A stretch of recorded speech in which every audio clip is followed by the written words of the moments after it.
time, please keep in mind these meetings may be audio or visually recorded. Will any members present please state their name for the record? Zoe Menchik. Cole Bennett. Molly Murphy. Maya Gill. Matthew Bravo is chair. Seeing 5 members present, quorum has been established. Will any members of the public please state their name for the record? Andrew Larsen. All right, thank you. We now move into our first interview of the day, which will be Kate Finfrock applying for the Information and Communications Committee Chair. She has opted to do a phone interview, so I will call them now.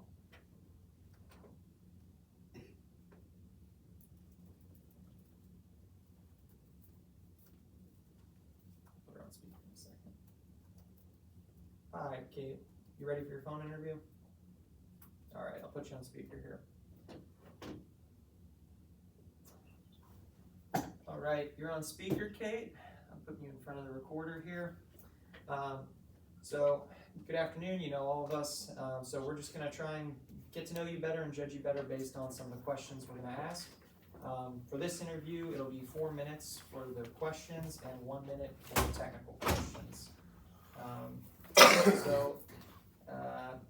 Do you have anything to say before you begin? No, but I'm excited. Thanks for this opportunity to interview. All right, great. So we'll just jump right in the interview. So what are your motivations for applying to this position? Yeah, so I think my biggest motivation for applying to this position is just how much I've enjoyed being on the Information and Communications Committee. I previously served as chair over the summer, and it was just a positive experience. I wasn't really sure, I'd been on the committee for a little bit, and I knew that I had enjoyed graphic design, but I didn't know to what extent. So once I became chair, I worked a lot more with Canva and just graphic design overall, as well as event planning. And something that I really found is that I really do enjoy that graphic design and PR aspect of things. And so I'm actually now considering, I'm an engineering major, so I'm actually considering adding a PR minor to my degree now. And I think what really, motivates me to apply again is just because I feel like it's helped me grow a lot as a leader and just an individual. I'm discovering a lot more about myself and my passions. And I think it really caters to my strengths. I would say I'm pretty strong with my interpersonal skills and my event planning skills. And, this position caters exactly to that because you have to gauge, the climate of the Senate and what the senators, what kind of events they want. And then also just planning those events as well. So yeah, I would say that's what motivates me to apply. Okay, great, thank you. What experiences do you have that would make you a good fit in this position? Yeah, so I would say, definitely serving over the summer allowed me to experience this position in a new way and something that I'd like to continue. I would say that over the summer I really got, well equipped with the technical side of the, chair position. I would say I learned, the different codes and the different things, procedures I have to do, and I would say now I'm more ready to bring in, some more creative events and things like that. I felt like over the summer I was really, making sure that I was following everything to a T, and now I kind of want to add a little bit more personality to it and cater to events more of the way I know the senators and the kind of events that they want to see. So I would say that, and then also just my previous Canva experience. I'm the assistant director of recruitment and public relations for Florida's Future Leadership Program, and through that I've created a ton of graphics for the Instagram and things like that. So I would say that prepares me on the PR side, and then I also was doing some event planning and tabling and things like that for recruitment, which I know as Information and Communications Chair you have to plan tabling and do different events. So I would say that is what prepares me best for this position. Okay, thank you. What ideas do you have if you were to be selected for this role? Yeah, so I would say the majority of my ideas that I came into the interview with last time I have now fulfilled, such as Senate Snapshot. I worked with a member of my committee to help make that come to fruition, where I wanted to highlight different things based on the different legislation that was going on. So I would say now some new ideas that I want to bring is really improving mentor-mentee.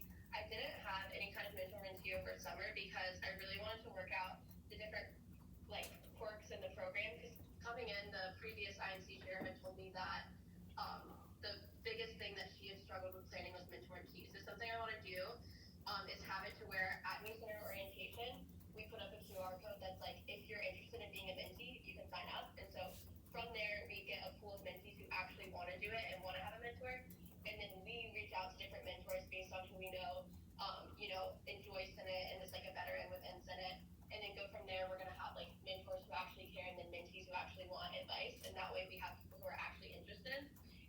there, I would like to do like a mentor-mentee mixer. So some kind of event where people can go and meet different mentees, meet different mentors, and then also have the slides, the presentations that where a mentor makes a slide and a mentee makes a slide, and they can each go through and find someone who has interests similar to them. And then from there, I'd like to, after the review, have mentors and mentees sit together at that Senate meeting, or at least encourage them to. That way that they can start building that relationship. I know I've had a really positive experience with mentor mentee, but I know some senators don't even really know their mentor well. So I just want to make sure everyone has that same positive experience that I did. Another thing is I want to create graphics that really explain constituency and absences in a clear and easy way. I know even myself, I get confused about the different constituency periods and absence periods and how they differ. And so I want to make like a basic graphic that is easily accessible by the senators, that they can know, what's going on and when they need the constituency done, when they need their absences done, those kind of things. And then also, I want to make a video for new senator orientation. We have the presentation, which I want to keep presenting, but I think a video will kind of like simplify things a little bit more and make it a little bit more engaging for when the senators first come, so they're not as overwhelmed. I know me personally, sitting in my first new senator orientation, I was like, That is time. what is happening? So yeah. All right, appreciate it. So because that's time, we'll now move directly into the technical questions. And feel free to ask me to rephrase it or state it again. What are the events that INC plans during the fall and spring semesters, and when do they need to be held? Yeah, so we have the Senate retreat and then new Senate orientation. And so Senate retreat is no earlier than the second week of classes and no later than 7 days before the first day of final exams. And then new Senate orientation is by the second Senate meeting after election results. Okay, thank you. Do you have any questions for us before we let you go? Is there just anything that you guys are looking to see from INC this upcoming year? Anything that you suggest we do differently? I'll let any of the other committee members say. I mean, for me, I think that the biggest thing that I've seen that needs improvement is mentor-mentee, and I feel like you kind of hit the nail on the head with your ideas and on how to fix it. So I'm really excited to see you do that. Nice. All right. Awesome. All right. Well, thank you very much, Kate. We really appreciate it. Thank you. Thank Thank you. you. Thank you for your time. Bye. Bye.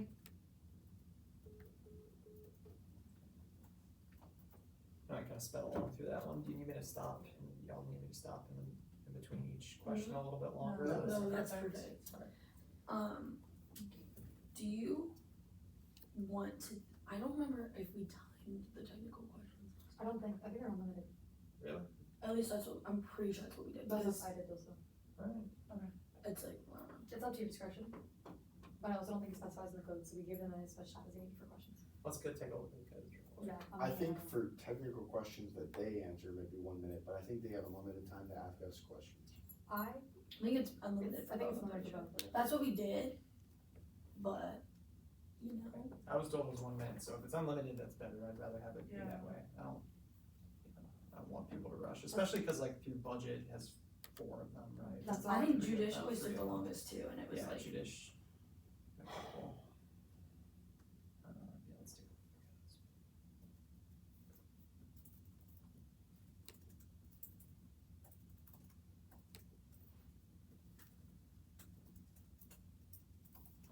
a look at this. yeah, the judicial questions always take the longest. Respectfully.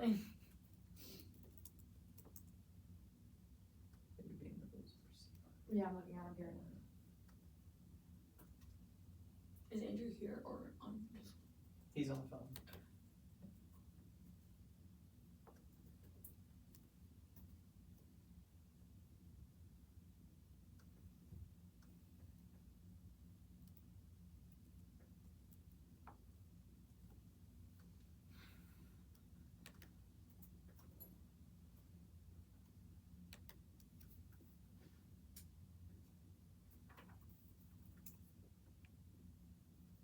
I don't see anywhere where it's stated. Yeah, it's like, it's up to your discretion. Alright, I won't say the time limit for technical questions then. Okay. Great. Alright, everybody good with us to move to the next one? Alright. We're now in line for, for Andrew Savdash for the Open Rules and Ethics Committee chairship, I should say. I will give him a call now as he's up to do phone interview.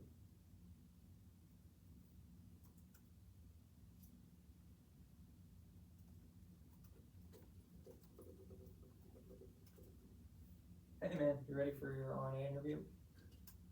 Alright, I'll put you on speaker here. Alright, you're on speaker now, and you know all of us. Good afternoon though. We're just gonna ask you a couple questions to get to know you better and try and judge you better for the position. Before we get into it, is there anything you'd like to say or any questions you have for us? No. Alright, great. So we'll start off. You have 4 minutes for questions and then time to answer some technical questions at the end. And if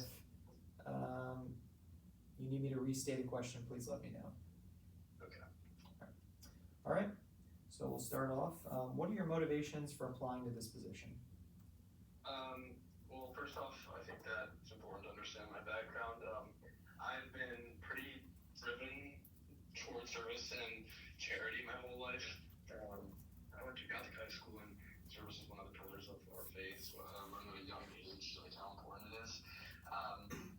And coming to UF, I really found, organizations that I aligned with and were passionate about that were related to service. And I was in the Senate at the same time. And then when I was exploring committees, I had time to be on Judiciary and hear about different legislation. But then I had time to be on rules and learn about rules. And I thought rules was exactly where all my passions aligned. I think that being on the Rules and Ethics Committee is a great way to encourage senators to give back to the university. We were elected by students for us to serve, to make change, and I think that there's a responsibility to continue to do that. And so my main motivation is just trying to help instill this type of passion and wanting to give back among other senators. And I think that that's a great way that we can give back to our community. UF is a really, involved and active campus, and I think that a lot of us have opportunities to help it and help the town that we're in, help Gainesville, help the people around us. And I think that's our responsibility. So I think that because of my background, because of where I want to go in the future, rules is exactly what aligns with me, and I hope that I can help show this to other people, even if that's just for a couple hours a semester. All right, thank you very much. So now we'll move to the next one. What experiences do you have that would make you a good fit in this position? Okay, for sure. Little tidbit back to my high school. Because of how passionate and involved I was, I graduated with over 800 service hours, and I was awarded the Miami Herald Silver Knight Award, which I'm super proud of, through my work with underserved communities in Fort Lauderdale. And in doing that, I wanted to bring that motivation to UF, and I joined a lot of different types of service organizations, whether that's Sirloin's a big event, and also getting involved with my Catholic church. And then moving on to Senate, my direct experiences in the Senate is, as a freshman, I had the opportunity to be on the Judiciary Committee, and during that time, we actually had a censure of the Accent and SGP agency heads, and that was a really kind of educational point for me, and I kind of saw that this is our responsibility to hold people accountable. We give them such a good platform, we give them the ability to represent us and host events for students and help students, and when responsibility might fall a little, it's our responsibility as senators, especially on these committees, to hold them accountable. So that censure was really eye-opening for me, and I know that the Rules and Judiciary Committee did that together. So it's kind of funny because I started on Judiciary, and now I'm hoping to stick with Rules and be a leader in Rules.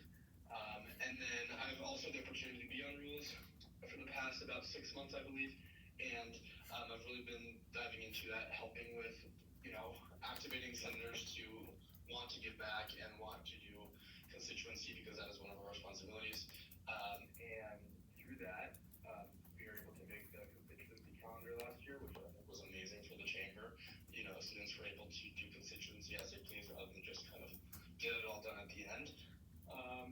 And on top of that, I also got familiar with absences, how we can prevent senators from getting kicked out of the chamber just because they missed. Because it is really easy to, work with rules and work with the codes to get everything done, to go to Senate. And if something comes up, if a sickness comes up, there's things that you can do to maybe rectify that and prevent getting kicked out of the chamber. So I think that I have a range of experiences that will help me contribute to this committee and keep the Senate chamber effective and exciting. And what ideas do you have if you were to be selected for the role? 100%. I think that first off, to continue the constituency calendar, that's huge. That's one of my favorite things that we've done. And then something that I started when I got on the committee last semester is at the end of every Senate meeting, whether that's during the committee reports or announcements, for some member of the committee to take responsibility and to offer some immediate constituency availability or options in the next week or two. I think that keeps people engaged. I'd really like to continue and expand this. I also think that it's super important to work with INC for a variety of things, whether that is constituency events, like the event we did last week or 2 weeks ago for the flowers and the Alzheimer's March was amazing, but also to host retreats so that people can get those. And that is time. All right. We'll now move into the technical questions for your committees. And okay, please let me know if you need me to restate the question at any point. Got it. That's pretty simple.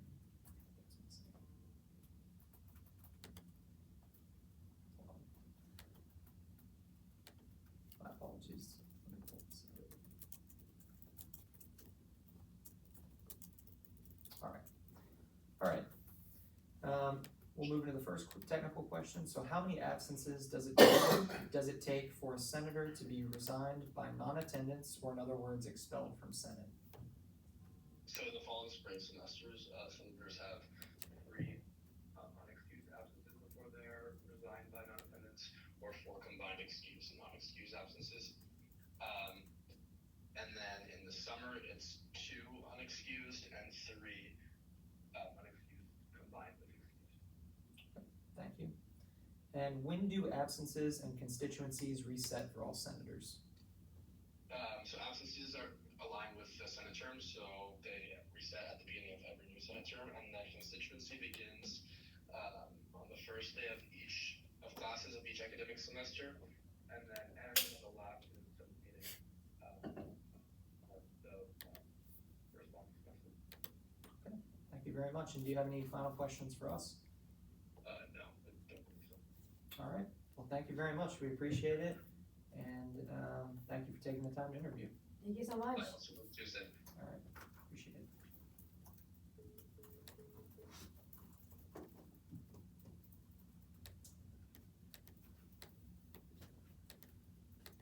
Okay, I believe we do now have an in-person interview. So,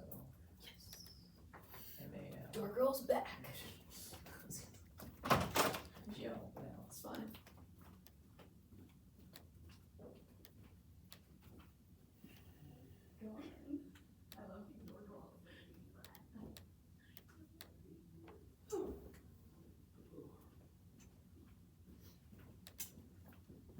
He's here.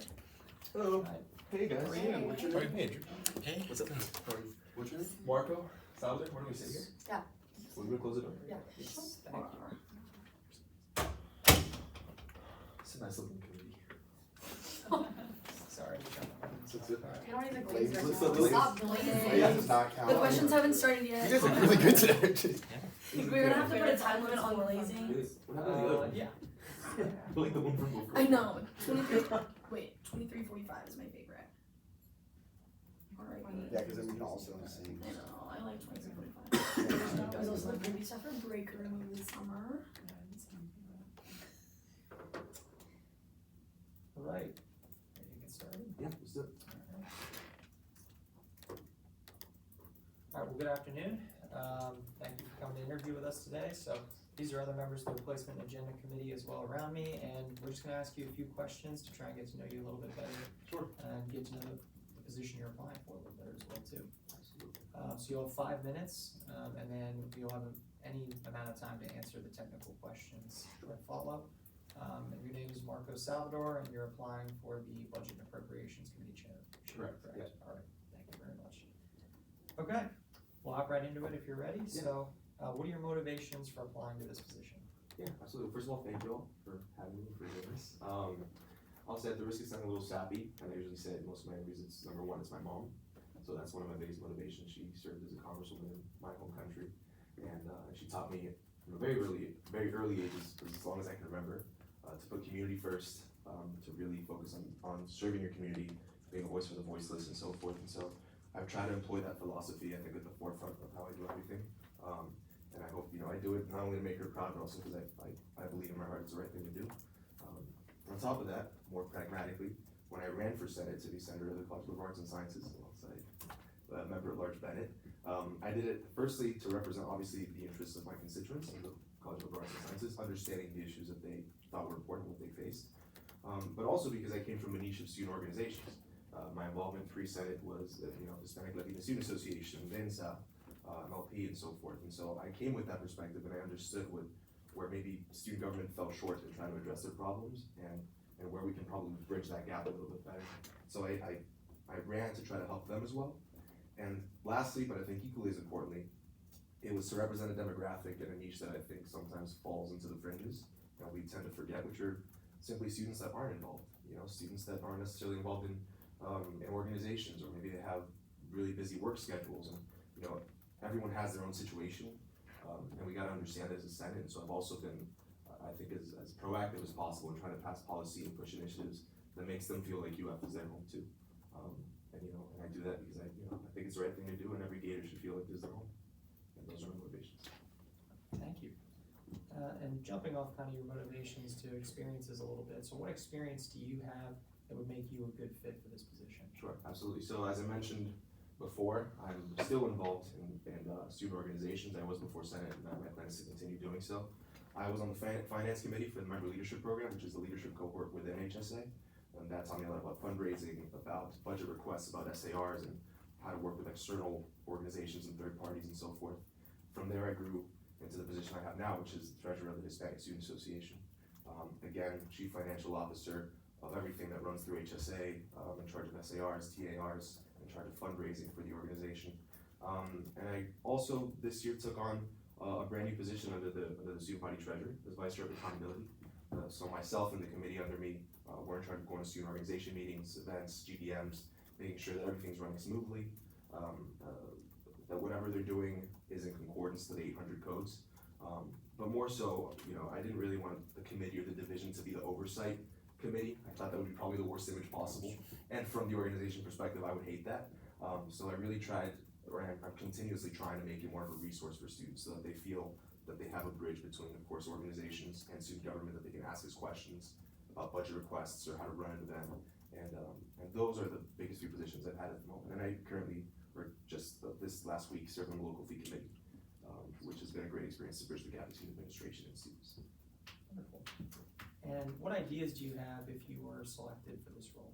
Sure. In my application, I made it pretty ambiguous and pretty broad because I feel like that's kind of the position I'm trying to take moving forward.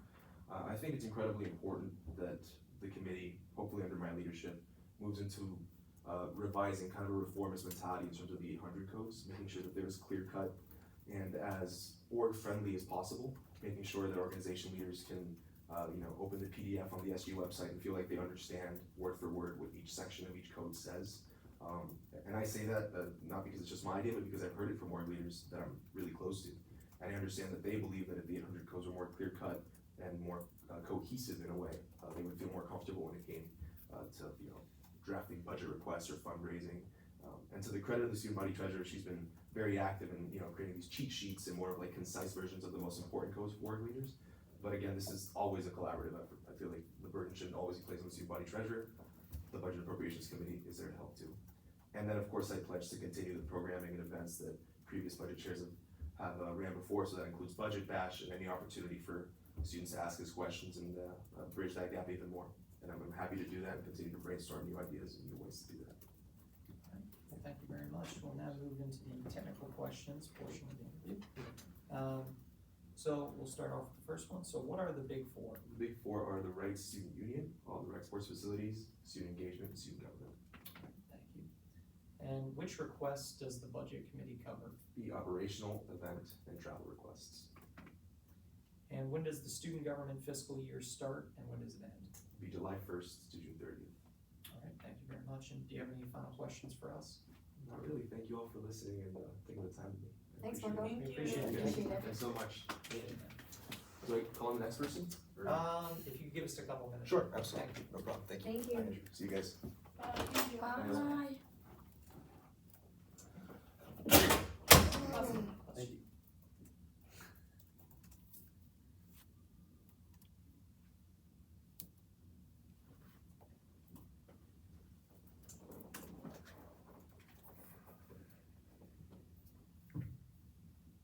Time of the Jags play. 1 o'clock. The Seahawks.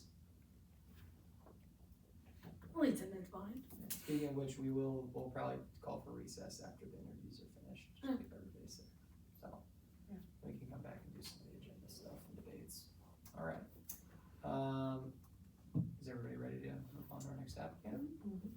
Okay, thank you, Ms. Murphy.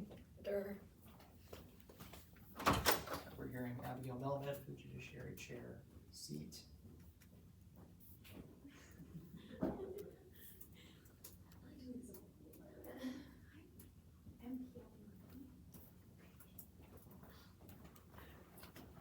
Hi, good Hi afternoon. guys, good afternoon. Where should I sit? Wherever you feel. Anywhere you want. Sit. I feel so far. Hi. All right, well, good afternoon.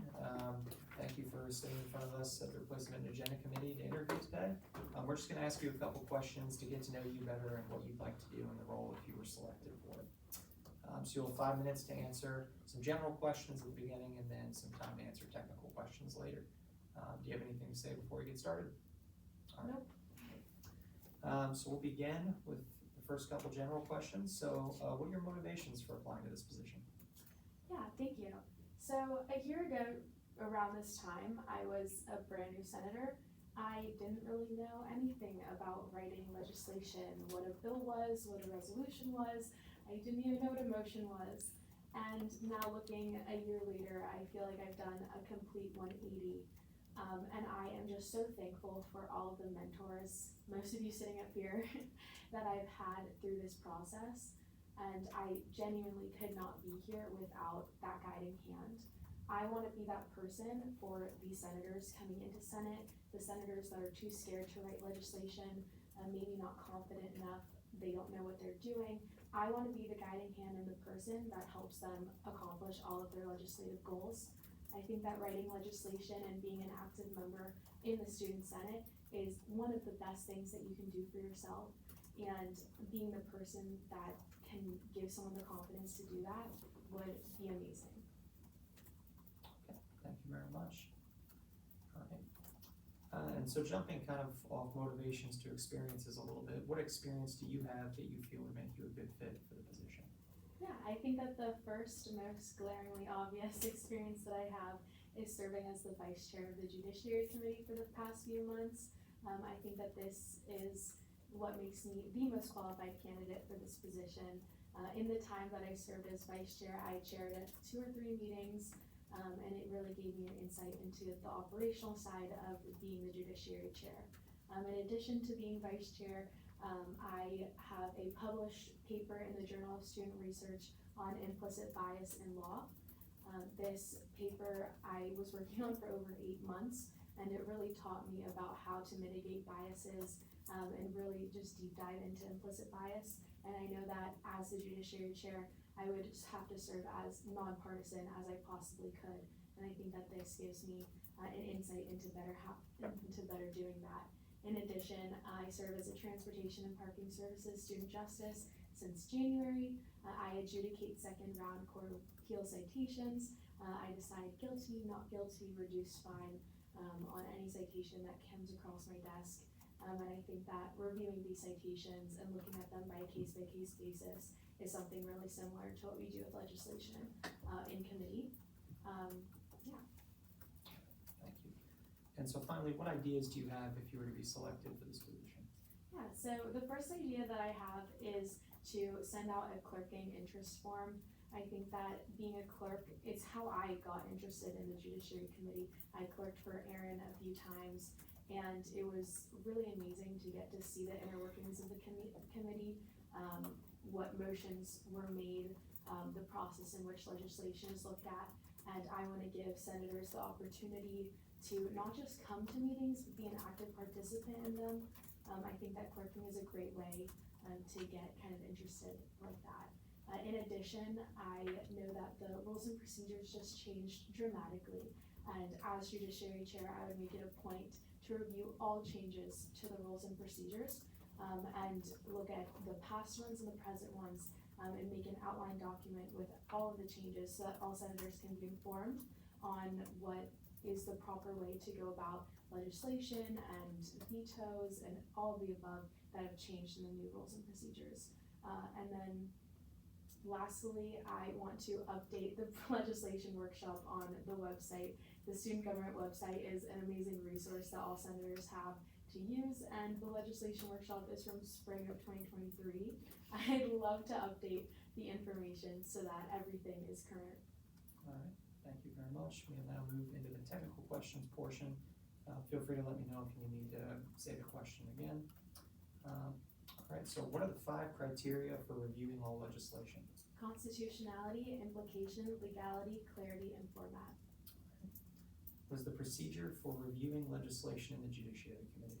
5 minutes of presentation by an author or sponsor, 5 minutes of question and answer, 5 minutes of debate, 2 minutes of final privilege. Right. And what can the Judiciary Committee move to do to legislation besides amend it? Pass, postpone, table, or fail. All right, thank you. Do you have any final questions for us? I do not. All right, thank you very much. We appreciate you being with us. Thank you. Thank you. All right.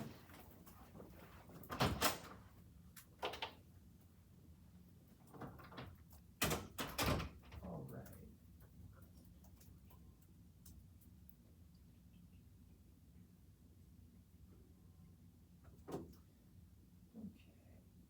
Everybody got all their notes done? All right, so we are now moving into the deliberations portion of the RNA committee meeting. Okay, I have a motion. I move to a recess until called back by the chair by unanimous consent. All right, there's been a motion made for a recess until called back by the chair by unanimous consent. Are there any objections? Hearing none, the motion passes.